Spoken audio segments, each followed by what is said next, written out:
All right, now the 12-minute prologue that has Natalie Portman in it that Yeah. you see before you see the Darjeeling Limited proper Yeah. is being billed as Natalie Portman's first nude scene. Now, Right. are we counting this?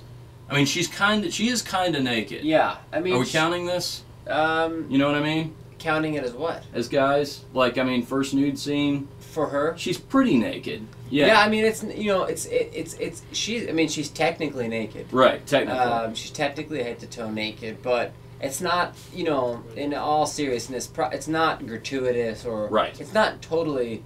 It's more awkward, really, than anything, because it's basically, the scene is about these two people that haven't seen each other in a little while, and they're ex-boyfriend and girlfriend, and it's pretty, like, tense and kind of awkward, and it's not sexy, but it is weird. I mean, it is weird to watch, but it was yeah. a little sexy. You think? Just a little. I didn't want to say it, but I know if what you say it, mean. I'm going to back you up. It's tense. She's wearing nothing but tube socks. Call it a tube sock fetish, but I don't know. There was something kind of odd about that. Right. Jason Schwartzman is our guest in studio. Now, in the film The Darjeeling Limited, your character does not wear shoes. Right. But it's never really talked about. It's never really referenced. Is this like an Abbey Road, Paul McCartney clue that we're getting here about something? Well, first of all, the fact that you'd even mention the fact that I don't wear shoes in the same sentence as Paul on the Abbey Road cover is a compliment to me on the highest regard, seeing as that the Beatles probably are the greatest band of all time. Yeah.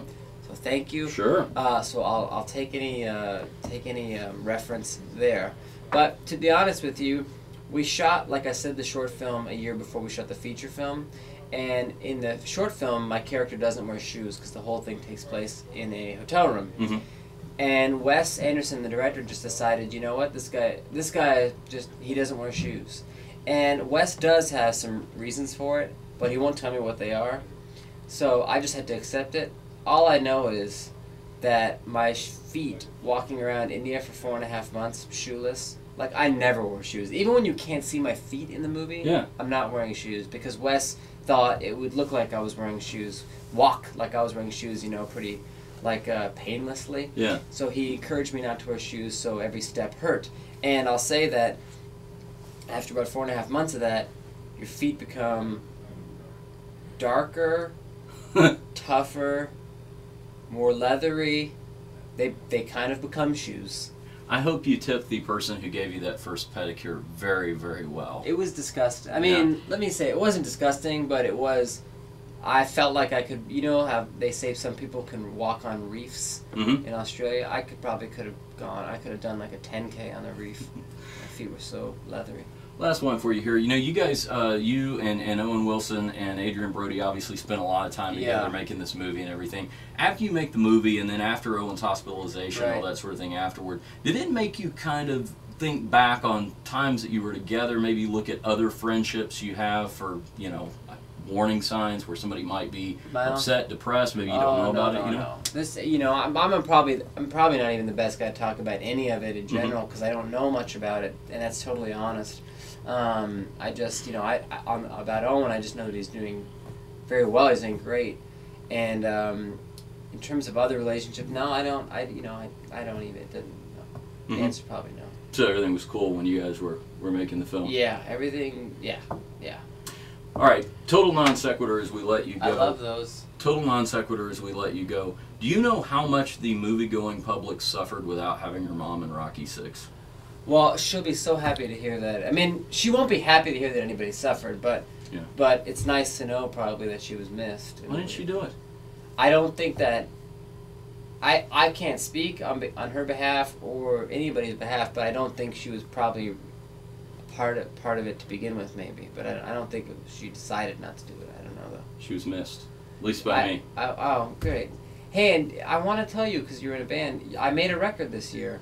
Yeah, now you were in Phantom Planet. I was, yeah. And you've left Phantom Planet, your new band, Coconut Records? That's right, Okay, what's the story there? Basically, like, it's, after I left Phantom Planet, I kept writing songs, you know. I didn't know what to do with them. I didn't know if I was going to be in a band ever again or what I was going to do, but I just knew I wanted to keep writing music and recording music. So anyways, basically, long story short, I went over to my friend's house to record some demos, just really to hear how these songs would sound. with all these different parts over them that I'd come up with, because I don't have a band, you know. So the only real way for me to hear how all this stuff sounds is to just kind of multi-track it. Mm-hmm. And so I went to a studio and I recorded 14 songs. Not to be a ball hog or anything about the playing, just because about playing all the instruments. Really, it's just because I couldn't find anyone else to play with me. So I played all these instruments, sang it, which I'd never done before, and then I had this record, or these demos, which I sat on for about 5 months. And then my little brother and my girlfriend and some friends were saying, you should put this out. And after a little bit of thought about how I would do that, I decided to start my own record label. So basically, Coconut Records is the name of the band. Mm-hmm. And Young Baby Records is the name of the record label. And if you go to youngbabyrecords.com, you can order the CD there. And if you order it, because I don't have money to pay for all the fancy packaging, because it is my own label, if you buy the record there, you'll get a copy of the record and a personally taken Polaroid picture, which is one of a kind. Really? Yeah, which we were cataloging them digitally so that we can make like some sort of video slideshow with them. So if you go there, you'll get a one-of-a-kind picture, or some kind of present, but hopefully a one-of-a-kind picture. And if not, you can go to iTunes and type in Coconut Records, and the record's available there too. And really, you know, the more you can spread the word about it, do whatever, because there is no label, this is all how it happened, just kind of helping out. So yeah, please check out Coconut Records if you can, or if you want to talk about it. Really, it's something I'm really proud of, so check it out. That's the greatest marketing idea ever. I'm going to start calling you DIY Jason That's Schwartz. Right. Hey, thanks for coming in Hey studio, man, I really man. appreciate it. This was really fun for me. No, my pleasure. The new film is called The Darjeeling Limited. It's in theaters everywhere. It's a super fun funny. film. It's super funny. It's crazy. If you want to see three brothers being forced to go on a family vacation in India since the death of their father, and talk about how they don't know each other anymore and how they want to be brothers again like they used to be, but all they can do is fight and backstab each other and take drugs and go on a bender and have crazy sexual escapades and get in fights, check this movie out. It's for you. I love you. Peace. Thanks, Baby, Jason. You're my baby. You're my baby. You're my baby.